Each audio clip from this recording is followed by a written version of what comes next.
अस्सलाम वालेकुम viewers, welcome at tech expert. आज हम बात करेंगे माइक्रोसॉफ्ट एक्सेल में कस्टम लिस्ट के ऊपर। आपने देखा होगा जब आप माइक्रोसॉफ्ट एक्सेल में डाटा इंटर करते हैं और कभी आप उसके अंदर जब मंथ लिखते हैं जनवरी या फरवरी, और जैसे ही आप उसको लिख के नीचे की तरफ ड्रैग करते हैं या राइट साइड पे ड्रैग करते हैं जिस भी डायरेक्शन में, तो वो बाकी के मंथ नेम जो हैं वो खुद ब खुद अपीयर हो रहे होते हैं। आपने जनवरी लिखा और उसको नीचे ड्रैग कर दिया तो वो जनवरी फरवरी से लेकर दिसंबर तक वो खुद आ रहा होता है। इसके बाद अगर आप कोई वीकडे लिखते हैं संडे या मंडे और आप उसको नीचे ड्रैग करते हैं तो वो भी जो है पूरे वीक के नाम जो है वो ऑटो पे जो है वो नीचे लिखता जाता है। तो पहला क्वेश्चन ये कि ये कैसे होता है, एक्सेल के अंदर ये जो लिस्ट है ये कहाँ पे पॉपुलेट है, वो मैं आपको बताऊंगा आज के लेक्चर में। दूसरी चीज़ ये कि आप खुद से अपनी कोई कस्टम लिस्ट बनाना चाह रहे हैं, आप अपने कोई डिपार्टमेंट की लिस्ट बनाना चाह रहे हैं, प्रोडक्शन की लिस्ट बनाना चाह रहे हैं, एम्प्लॉय नेम्स की कोई लिस्ट बनाना चाह रहे हैं, और आप ये चाहते हैं कि आप कोई स्पेसिफिक नाम लिखें और जब उस नाम को लिख के आप अपने माउस के कर्सर से नीचे को ड्रैग करें तो वो बाकी के नाम्स जो आपने उसको लिस्ट प्रोवाइड की है वो वहाँ पे ऑटो पे जो हैं वो पॉपुलेट हो जाएं, बजाय इसके कि आप मैनुअल लिखें या किसी और शीट से उठा के आप हर दफ़ा कॉपी पेस्ट करवाएं। तो आइए चलते हैं प्रैक्टिकल एग्जांपल की तरफ कि ये कैसे होगा। अगर आप लोगों ने अभी तक मेरा चैनल सब्सक्राइब नहीं किया तो चैनल को सब्सक्राइब करें और बेल आइकॉन को प्रेस करें ताकि जो भी लेटेस्ट वीडियो हो उसका नोटिफिकेशन आपको मिलता रहे। Thank you. तो ये नाज़रीन हम आ गए हैं अपने माइक्रोसॉफ्ट एक्सेल एनवायरनमेंट के अंदर। तो जैसे मैं बात कर रहा था, ये देखें मैंने यहाँ पे लिखा जनवरी और मैंने इसको जैसे ही नीचे को ड्रैग किया तो ये टिल दिसंबर जो है ये ख़ुद से पॉपुलेट हो रहे हैं, और अगर मैं इसको इस डायरेक्शन में भी ड्रैग कर रहा हूँ तो ये तब भी पॉपुलेट हो रहे हैं। तो एक तो आपके जहन में ये होगा कि ये कैसे हो रहा है, ठीक है। दूसरा है कि अगर हम वीकडे लिखते हैं यहाँ पे, हम उसको नीचे लेके जाते हैं तो वो भी पॉपुलेट हो रहे हैं। आज आपके लिए बेसिकली यही समझने की चीज़ है कि ये एक्सेल के अंदर प्री डिफाइंड या स्टैंडर्ड कैसे ऐड हुए हुए हैं, और आप कोई अपनी मर्ज़ी की लिस्ट देना चाह रहे हैं तो वो कैसे आएगी। तो उसके लिए आप जाएंगे, मैं इसको डाटे को डिलीट कर दूं, मेरे पास इस वक्त ये एक्सेल 2016 है। आप जाएंगे फाइल और उसके अंदर जाएंगे आप ऑप्शंस में। ऑप्शंस में जाने के बाद आप जाएंगे एडवांस्ड में। एडवांस्ड में जब आप आ जाएंगे तो आपने ये स्क्रॉल बार को बिल्कुल एंड पर ले जाना है और यहाँ आपके पास है create list for use in sort and filter sequences. यहाँ आपने एडिट कस्टम लिस्ट करना है। तो ये देखें कि यहाँ पे ये ऑलरेडी फीड हुए हुए हैं कि अगर कोई शॉर्ट लिखता है, इसको मैं यहाँ क्लिक कर देता हूँ तो ये देखें ये अपीयर हो रहे हैं मॉन ट्यू वेड थो फ्राइडे सैटरडे संडे, ठीक है, और ये मुकम्मल नाम भी अपीयर हो रहे हैं। और गौरतलब बात यह है कि ये इसमें कोई इजाफा नहीं हो सकता, डिलीट नहीं हो सकते, मॉडिफाई नहीं हो सकते। इसी तरीके से मंथ नेम है, शॉर्ट भी और मुकम्मल भी। ये एक मैंने ऐड किया था खुद लिस्ट एंट्रीज़ में, इसको मैं डिलीट कर सकता हूँ, ये डिलीट भी इनेबल है, ऐड भी इनेबल है। ये मुझे मैसेज दे रहा है list will be permanently deleted, ठीक है। तो एक तो ये आपको पता चल गया कि इसकी लोकेशन क्या है। मैं दोबारा रिपीट कर देता हूँ, फाइल और फाइल के अंदर ऑप्शंस और ऑप्शंस में एडवांस्ड, यहाँ पे आके आपने बिल्कुल स्क्रॉल को नीचे ले जाना है और एडिट कस्टम लिस्ट, जब आप इस पर क्लिक करेंगे तो आपको ये डायलॉग मिल जाएगा। अच्छा, अब देखें यहाँ पे ये हाईलाइट है न्यू लिस्ट। न्यू लिस्ट से मुराद है कि आप अपनी मर्ज़ी की लिस्ट भी इसमें ऐड कर सकते हैं, ठीक है। अब अगर आप मैनुअल लिखना चाहें तो यहाँ आप मैनुअल लिखना शुरू कर देंगे, ठीक है। लेकिन आपने अगर कहीं पहले लिखी हुई है तो आप इसको इंपोर्ट करवा लेंगे। अब हम दोनों तरीक़ों से देख लेते हैं।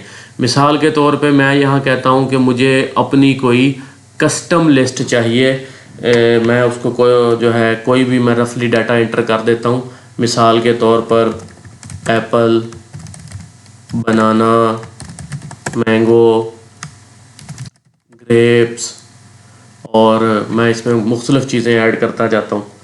इलेक्ट्रॉनिक्स की चीज़ें भी मैं इसके अंदर ही डाल देता हूँ कि जी टेप, कौन सी टेप टेप, चलें कोई भी टेप।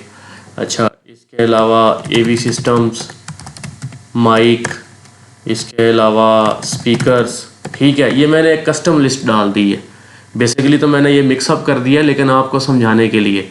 अब उसके बाद मैंने यहाँ से कर देना है ओके, और जो मेरा ये मेन डायलॉग है इसको भी मैंने कर देना है ओके। अब जब भी मैं एक्सेल के अंदर कहीं पर भी एप्पल लिख के उसको मैं नीचे की तरफ ड्रैग करूँगा तो ये देखें इसने ये वो बाकी सारे नेम खुद से पॉपुलेट कर दिए। तो ये एक क्या है, ये एक बेहतरीन तरीका है कि आपने कोई कस्टम लिस्ट बनानी हो तो आप एक्सेल के अंदर ऐसे ही बना लें। ठीक है। अच्छा, दूसरा अब हम देख लेते हैं कि हमने सेल्स से कैसे इंपोर्ट करके देनी है। मिसाल के तौर पे मेरे पास यहाँ पे जो है वो लिखा हुआ है जी कि DDR, बल्कि मैं रैम लिख देता हूँ, रैम DDR3। ये आपने जो है उसका ख्याल रखना है कि जो आप पहले लिखेंगे चीज़ वो टॉप ऑफ दी रो होगी, स्टार्टिंग पॉइंट होगा। आप एक्सेल में वही लिखेंगे तो आपकी लिस्ट पॉपुलेट होगी। अगर मैं यहाँ बनाना लिख के और इसको ड्रैग करना शुरू कर दूँ तो ये बनाना से आगे जाके ड्रैग करेगा, लेकिन वो जो आपका पहला वर्ड है एप्पल वो मिस हो गया। ठीक है,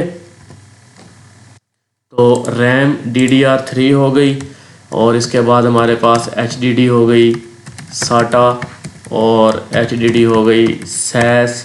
इसके अलावा मैं कर देता हूँ यहाँ पे मदरबोर्ड, इसके अलावा मैं कर देता हूँ यहाँ पे जी कीबोर्ड, माउस, LED, और इसके अलावा मैं कर देता हूँ पावर एडाप्टर, और इसके अलावा मैं कर देता हूँ पावर कॉर्ड। ठीक है, ये एक फ़र्ज़ कर लें मैंने लैपटॉप का सामान दे दिए, तो मैं फाइल, ऑप्शंस और एडवांस्ड, और इसके अंदर जाके मैं एडिट कस्टम लिस्ट। तो अब मैंने पहले क्या किया था, मैनुअल ऐड की थी। अब मैं करूँगा इस पे इंपोर्ट पे क्लिक। ये मैंने क्लिक किया और इसको सेलेक्ट कर लिया। सेलेक्ट करने के बाद दोबारा इस तीर पे क्लिक किया और इंपोर्ट के बटन पे क्लिक कर दिया। तो ये देखेंगे यहाँ इंपोर्ट हो गई है। ये जिसके साथ डिलीट और ऐड आ रहा होता है उससे मुराद ये होती है कि आप उस पर क्लिक करके फर्दर एंट्री मैनुअल भी नीचे कर सकते हैं। ठीक है, ये मैंने ओके कर दिया, ये मैंने ओके कर दिया। अब ये सिर्फ इस मेरी वर्कशीट के ऊपर ही जो है काम नहीं कर रही, ये पूरे एक्सेल में काम कर रही है। मैं यहाँ से एक जो है वो नई वर्कशीट ले लेता हूँ, नई बुक ले लेता हूँ, बल्कि ये मैंने नई वर्क बुक ले ली, और यहाँ पे मैंने वहाँ पे शीट का आगाज़ किससे किया था, रैम से। मैं यहाँ से इसको कॉपी करवा लेता हूँ, कॉपी, और उस अपनी वर्क बुक में मैं जाके लिख देता हूँ रैम। और फ़र्ज़ कर लें कि मैं इसको वैसे भी लिख देता हूँ रैम DDR3, ताकि कोई ये ना समझे कि जी ये तो वहाँ से कॉपी होके आया है। और मैंने इसको नीचे को ड्रैग किया तो ये देखें ये लिस्ट पॉपुलेट होगी। उसको भी अगर मैं ड्रैग कर देता हूँ तो वो लिस्ट भी पॉपुलेट कर देगा। तो ये एक तरीका है कि आप अपनी पसंद की लिस्ट को कैसे जो है इसके अंदर डिफ़ाइन कर सकते हैं। उसके अलावा मैं डिपार्टमेंट लिस्ट बना देता हूँ, administration, finance, human resource, procurement, information technology, security, marketing, audit, supply chain, etcetera etcetera. और मैं दोबारा फाइल में जाके ऑप्शंस और एडवांस्ड और इसके अंदर एडिट कस्टम लिस्ट में मैं दोबारा इंपोर्ट कर देता हूँ, और ये मैंने इंपोर्ट पे क्लिक कर दिया।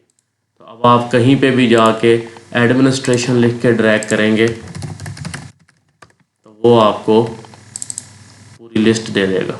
ये मैंने ड्रैग कर ली। ठीक है जी, तो ये हमारा आज का लेक्चर था कि एक्सेल के अंदर कस्टम लिस्ट्स कैसे क्रिएट की जा सकती हैं। इसकी प्रैक्टिस करें, और प्रैक्टिस के बाद अगर कोई कन्फ्यूजन हो तो कमेंट्स बॉक्स में लिखें। इंशाल्लाह अब आपसे मुलाकात होगी नेक्स्ट लेक्चर में। अल्लाह हाफ़िज़।